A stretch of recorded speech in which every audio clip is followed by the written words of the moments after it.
Varicose veins కి సరైన చికిత్స కోసం సంప్రదించండి ఎవిస్ హాస్పిటల్.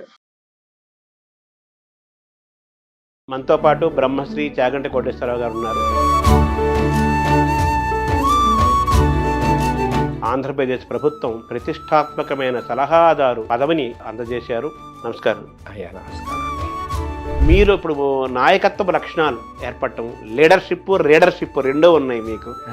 ఇవి ఎలా వచ్చాయి, ఎలా ఏర్పడ్డాయి? అలా ఏర్పడడానికి కారణం మాత్రం ఒక మంత్రి హోదాతో ఒక పదవి నాకు అనౌన్స్ చేశారు అనగానే ఆంధ్ర రాష్ట్ర ప్రభుత్వం ఏమనిపించింది సార్? ఫస్ట్ ఇందులో సంకుచిత దృష్టి వదిలిపెట్టాలండి.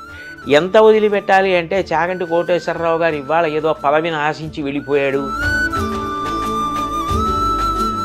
నాకు జగన్మోహన్ రెడ్డి గారు ముఖ్యమంత్రిగా ఉన్న కాలంలో తిరుమల తిరుపతి దేవస్థానం ధర్మ ప్రచార పరిషత్తుకి సలహాదారుగా ప్రకటించారు. నేను అప్పుడు వద్దని చెప్పాను. ఎందుకు చెప్పానంటే అయితే మీ కార్యక్షేత్రము ఎలా ఉంటుంది? తర్వాత మీ ఏ స్వేచ్ఛతో మీరు ప్రవచనాలు చెప్పటము, గో సంరక్షణ ఎన్ని నడుస్తూనే ఉంటాయి. అయ్యో, అది నేను ఎప్పుడూ భగవంతుణ్ణి ప్రార్థన చేసేది కూడా ఒకటే. నమస్కారం. మనతో పాటు బ్రహ్మశ్రీ చాగంటి కోటేశ్వరరావు గారు ఉన్నారు. తెలుగువారికి ప్రపంచంలో ఏ మూలలు ఉన్నా కానీ ఏమాత్రం పరిచయం అవసరం లేని ప్రపంచ ప్రఖ్యాత ప్రవచనకర్త. అటువంటి చాగంటి కోటేశ్వరరావు గారికి ఆంధ్రప్రదేశ్ ప్రభుత్వం ప్రతిష్టాత్మకమైన సలహాదారు అనే ఒక పదవిని తెలుగు భాషకు ఒక అలంకారంగా అందజేశారు. కేవలం చాగంటి కోటేశ్వరరావు గారికి ఇచ్చినదని మనం భావించకూడదు. తెలుగు జాతికి సంస్కృతికి ప్రాతినిధ్యంగా వారి పేరును ఇచ్చినట్టుగా మనం భావిస్తూ వారితోటి ముచ్చటిద్దాము. అనేక విషయాలు తెలుసుకునే ప్రయత్నం చేద్దాం. నమస్కారం. అయ్యా నమస్కారం అండి. ముందుగా మీకు అభినందనలు. ఈ యొక్క క్యాబినెట్ హోదా స్థాయి, మంత్రి హోదా స్థాయి యొక్క ఈ పదవి మీకు రావటం, తద్వారా ముఖ్యంగా యువతకు, ఈరోజు తరం, రేపటి తరం, భవిష్యత్ తరాల యువతకు మార్గదర్శనం చేసేటట్లుగా ఒక మంచి పదవి రావటం ఒక గొప్ప అవకాశంగా తెలుగు వారందరూ భావిస్తున్నారు. మీలాంటి వారు 4 మంచి మాటలు చెప్పటం వల్ల, వినటం వల్ల ఒక శక్తివంతమైన భారతదేశం తయారవుతుంది. బంగారు భవిత భారతదేశానికి ఏర్పడుతున్న విశ్వాసం తెలుగు ప్రజల్లో కలిగింది.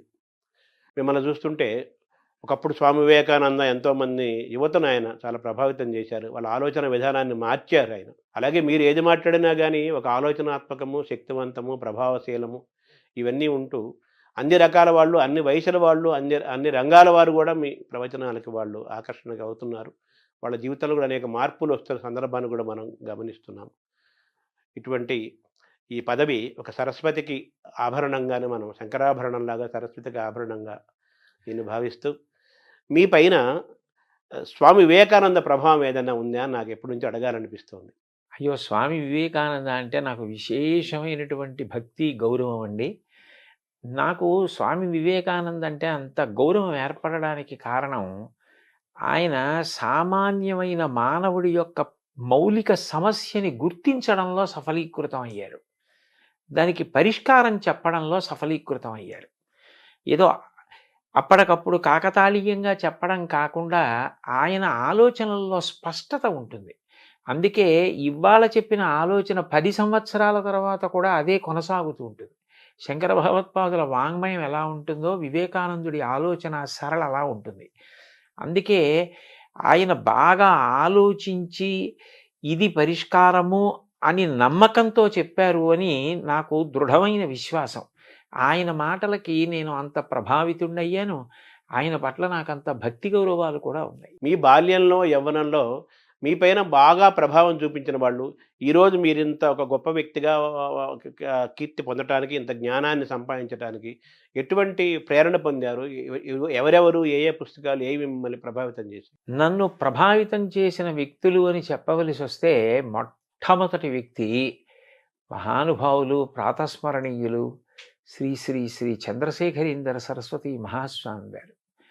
ఆయన ఒక విషయం కాదండి, అసలు కాలంలో సంధ్యాకాలం దగ్గర మొదలుపెట్టి ఒక పిల్లవాడికి ఉండవలసిన క్రమశిక్షణ, తల్లిదండ్రుల పట్ల దేనికి గౌరవం ఉండాలి, శాస్త్రం ఏం చెప్పింది, అది ఎప్పటికీ ఎట్లా అన్వయం అవుతుంది, అన్నింటినీ కూడా ఆచరణాత్మకంగా మాట్లాడటంలో అంత గొప్ప వ్యక్తి నేను వేరొకరిని గమనించలేదు.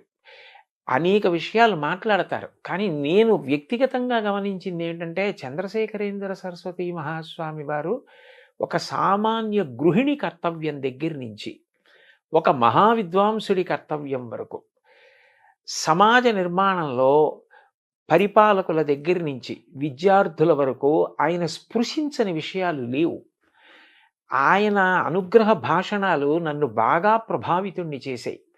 ఆ పైన మా గురువుగారు రామాయణ, భారత, భాగవతాది గ్రంథాల గురించి మాట్లాడేటప్పుడు వారు పరవశంతో చెప్పినటువంటి కొన్ని మాటలు నన్ను ఆ ఇతిహాసాలు, కావ్యాలు, పురాణాల వైపుకి బాగా ఆకర్షితుణ్ణి అయ్యేటట్లుగా చేశాయి. వీళ్ళు నన్ను బాగా ప్రభావితం చేసిన వ్యక్తులు. ఇందులో ఒకరిని నేను చూడలేదు. ఆశ్చర్యం. నాకే ఎంత విచిత్రంగా ఉంటుందంటే, నేనెప్పుడూ మహాస్వామి వారిని చూడలేదు భౌతికంగా. అంటే పచ్చి అబద్ధం. నువ్వు అబద్ధం ఆడుతున్నావని నాకు అనిపిస్తుంది. కానీ సత్యం నేను దర్శనం చేయలేదండి అసలు. కానీ అనుక్షణం వారు నాతో ఉన్నారన్న భావన, అనుక్షణం నేను ఏది చేసినా నాకు తెలియకుండానే జీవితంలో ఏది అలవాటైపోయిందంటే, ఇది స్వామివారు అంగీకరిస్తారా? నేను ఇలా చేశానని తెలిస్తే ఇంకేమైనా ఉందా అని ఒక ఆరోగ్యవంతమైన భయం నాకు ఏర్పడడానికి ఆయన కారణం అయ్యారు. నాకు తెలియకుండా నేను ఆయనకి జవాబుదారీ అయిపోయాను ఏమిటో. అందుకని నేను చేసే ప్రతి పని మీద, నేను మాట్లాడే మాటల మీద ఆయన ప్రభావం చాలా ఎక్కువ ఉంటుంది. 2 మా గురువుగారి ఆశీర్వచనం, ఆయన పాదాలు, ఆయన నా పట్ల చూపించిన ప్రేమ, ఆయన ఆర్తి, ఆయన నాకు చెప్పిన మాటలు, అవి నాకు ఎప్పుడూ జ్ఞాపకానికి వస్తుంటాయి. వీళ్ళిద్దరూ నన్ను బాగా ప్రభావితం చేసిన వ్యక్తులండి. అంటే మీరు మామూలుగా మీ చిన్న వయసులో, బాల్యంలోనూ, యవ్వనంలోనూ ఆ వయసులో మీకు చంద్రశేఖరేంద్ర స్వామి కనెక్ట్ అవ్వటం అనేది, మీ జీవితంలో ప్రవేశించడం అనేది ఒక ఆశ్చర్యము, ఆనందకరమైన అంశం కదా. అది ఎలా జరిగింది? ఆ చంద్రశేఖరేంద్ర సరస్వతి మహాస్వామి వారు నా జీవితంలోకి ప్రవేశించడం అన్న మాటని అన్వయం చేయవలసి వస్తే, నేను మొట్టమొదటిసారి ఏదో ఒక పాత కాగితం, బహుశా ఇంటికి తీసుకొచ్చిన ఏ పప్పు పొట్లాలకు ఆ రోజుల్లో పాత కాగితాల్లో కట్టేవారండి. అటువంటి కాగితం మీద నేను ఆయన చేసినటువంటి ఒక అనుగ్రహ భాషణం ఉన్న కాగితం చదివాను. దాని మీద ఆయన బొమ్మ ఉంది. నాకు అది ఎంత ప్రభావితుణ్ణి చేసిందంటే, నాకు చాలా ఆశ్చర్యం వేసింది. ఆయన భజగోవింద శ్లోకాల్లో ఒక శ్లోకం గురించి మాట్లాడింది. అది మొట్టమొదట నన్ను అసలు భజగోవిందం అంటే ఏమిటి, ఆ శ్లోకాలు ఏమిటి, అవి ఏమిటో వినాలి, అవి ఏమిటో చదవాలి అని అనురక్తి కలిగింది. అట్లా అనుకోకుండా నన్ను అటు తిప్పిన వ్యక్తి ఆయన. కానీ అప్పటికి ఆయన ఉన్నారు. కానీ నాకు చిన్నతనం. నేను ఆ 10వ తరగతి అవి చదువుతున్న రోజులు.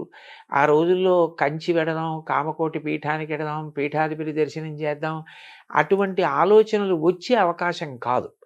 అలా ఇంట్లో మాట్లాడే అవకాశాలు అవి ఉండేవి కావు. అందుకని నేను దర్శనం చేయడానికి అవకాశం లేదు. కానీ చాలా ఆశ్చర్యకరంగా నేను అట్లా ప్రభావితుడై క్రమక్రమంగా ఆయన పట్ల ఆకర్షితుడయ్యానండి. మీ మాటల్లో తప్పనిసరిగా వచ్చే పేర్లు, 2 పేర్లు ప్రధానంగా ఉంటాయి. ఒకటి ఆదిశంకరాచార్యులు, 2 చంద్రశేఖరేంద్ర సరస్వతి స్వామి. వారు ఆధ్యాత్మిక మార్గంలో ప్రయాణం చేశారు. వాళ్ళు బ్రహ్మచారులుగా చేశారు. సాక్షాత్ పీఠాధిపతి అయ్యారు. స్వామి వివేకానంద పీఠాధిపతి కాకపోయినా అటువంటి జ్ఞాన పీఠాధిపతి స్వామి వివేకానంద. అటువంటి ప్రయాణం వారిది. మరి మీరు మామూలుగా గృహస్థాశ్రమంకి వచ్చారు, చదువుకున్నారు, ఉద్యోగం చేశారు. మీకు ఎప్పుడు అటువంటి వైరాగ్య భావన కలగలేదా? కలగకపోవడానికి కారణం ఏమిటంటే, స్వామివారు అనేక అనుగ్రహ భాషణాల్లో కర్తవ్యం గురించి మాట్లాడేవారు. ధర్మము, కర్తవ్యము ఈ 2 కూడా అభేదం. నువ్వు ఏది చెయ్యాలో అది చెయ్యడమే ధర్మం, అదే కర్తవ్యం. అది ఆశ్రమం మీద ఆధారపడుతుంది. బ్రహ్మచారి తన ఆశ్రమాన్ని బట్టి కర్తవ్యం చేయాలి. గృహస్థాశ్రమ కర్తవ్యం చేయాలి. వానప్రస్థు ఆశ్రమ కర్తవ్యం చేయాలి. ఎవరి కర్తవ్యాన్ని వారు నిర్వర్తిస్తే ఆ ఆశ్రమం వారి ఉద్ధరణకి హేతు అవుతుంది తప్ప, ఖచ్చితంగా ఈ ఆశ్రమం కన్నా ఈ ఆశ్రమంలో ఉంటేనే తరిస్తారని భావించనవసరం లేదు. గృహస్థుగా ఉండి నీ కర్తవ్యాన్ని నువ్వు నిర్వహించడం అన్నది నీకు శ్రేయోదాయకం అని వారు చెప్పిన మాటలు నన్ను బాగా ప్రభావితం చేసిన కారణం చేత ఒక గృహస్థుగా జీవితం గడపడం నాకేమి బాధ కలగడం కానీ, ఇది నాకు బరువైపోయింది, ఇది లేకపోతే బాగుండేది అన్న విపరీత వైరాగ్యం కానీ నాకెప్పుడూ కల్పించలేదండి. నేను ఏది చెయ్యాలో అది చేస్తున్నానా. ఆయన తరచుగా ఒక మాట చెప్తుండేవారు, పూజ. వివేకానందుడు చెప్పింది కూడా అది. పూజ అన్నది కేవలం 4 గోడలకి ఒక కాలానికి పరిమితం కాకూడదు. పూజ అంటే ఈశ్వరుణ్ణి గౌరవించుట. ఈశ్వరుని గౌరవించుట అంటే ఆయన చెప్పినట్లు బ్రతుకుట. క్రమక్రమంగా పూజ ఉదయం మొదలైంది విస్తరిస్తే నేను ఇవాళ ఎన్నిసార్లు ఆయన చెప్పినట్లు బ్రతికాను. ఆయన చెప్పినట్లు బ్రతకడానికి అవసరమైతే నాకు ప్రలోభ పెట్టగలిగిన విషయాల్ని కూడా నేను పరిత్యజించగలిగాను. ఆయన సంతోషించాలని వదిలిపెట్టేశా. అది ధర్మచట్రంలో ఇమడదంటే అనగలిగితే అది పెద్ద పూజ. అది అలా పూజ విస్తరించాలి. అప్పుడు విశ్వమునందే విశ్వనాథుణ్ణి చూడాలి, లోకమునందు లోకేశ్వరుణ్ణి చూడాలి. వదిలిపెట్టి పారిపోయి ఎక్కడ చూస్తాం?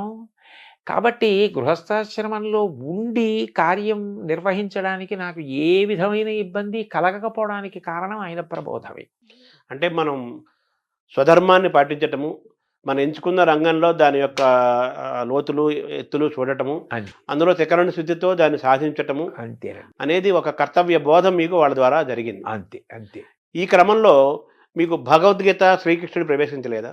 అని ఆ మహాస్వామి వారి ప్రవచనాల్లో అనేక పర్యాయాలు భగవద్గీత గురించి ప్రస్తావన ఉంటుంది. అసలు భగవద్గీత అనేటటువంటిది మనందరికీ కూడా మూలస్తంభం లాంటిది కదండి. ఏది మాట్లాడినా గీతలో గీతాచార్యుడు చెప్పినట్టు అన్నమాట ప్రస్తావనకు వస్తుంది. ఎవరి ధర్మం వారు పాటిస్తే అన్నప్పుడు స్వధర్మో నిధనం శ్రేయ అన్న శ్లోకం జ్ఞాపకానికి వచ్చేస్తుంది. నిన్ను నువ్వే ఉద్ధరించుకోవాలి తప్ప ఎవరో వచ్చి ఉద్ధరించరు. నీ కర్తవ్యం నువ్వు చేస్తే నిన్ను నువ్వు ఉద్ధరించుకోవడమే. ఉద్ధరేణాత్మనాత్మానం ఆత్మానవసాదయేత శ్లోకం వచ్చేస్తుంది.